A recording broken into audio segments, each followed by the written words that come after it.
Babala po sa mga magulang, ingat kung kanino ipagkakatiwala ang inyong anak. Sa Quezon City, tinangay ng isang kasambahay ang alaga nitong bata at naningil ng 150,000 pisong ransom. Nakatutok si James Agustin. Yung bag niya, napayakap na mahigpit sa kanyang ate habang umiiyak ang 3 taong gulang na batang babae matapos siyang mailigtas mula sa kasambahay na kumidnap umano sa kanya sa Quezon City. Ilang metro ang layo sa kanila.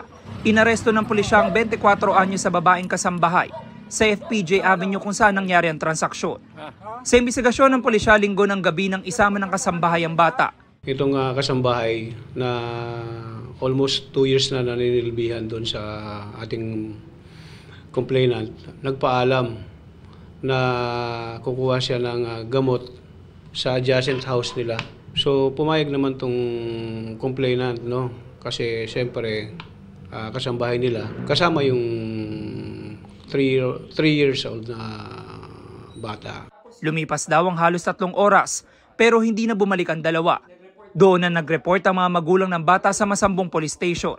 Ang kasambahay naman nagpadala ng mensahe sa kapatid ng biktima at humihingi ng ransom na 150,000 pesos.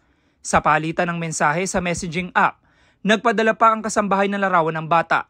Humiling din siya na ipakita ang perang napagkasunduan at dalhin ang kanyang mga gamit. Yung kasambahay kasama yung bata, nagpunta ng PITX actually sa may Parañaque.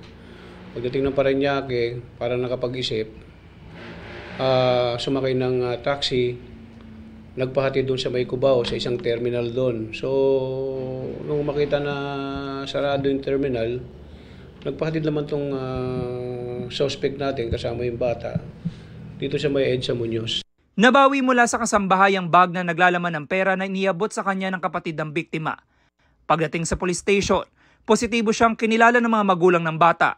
Nakakulong na ang suspect na sinampahan ng reklamong paglabag sa Article 267 ng Revised Penal Code para sa kidnapping for ransom. Aminado siya sa nagawang krimen dahil sinisingil na raw siya ng kanyang pinagkakautangan. Ginawa ko po. Kailangan ko po kasi ng pera. Pambayad po sa yung naoperahan ko ako. Paalala naman ng mga otoridad sa publiko. Dapat suriin nilang maigi, no? As much as possible, hingan nila yung kasambahay ng NBI clearance o kaya PNP clearance, tapos barangay clearance, para as much as possible meron kayong panghahawakan na records. Para sa GMA Integrated News, James Agustin, nakatutok, 24 oras.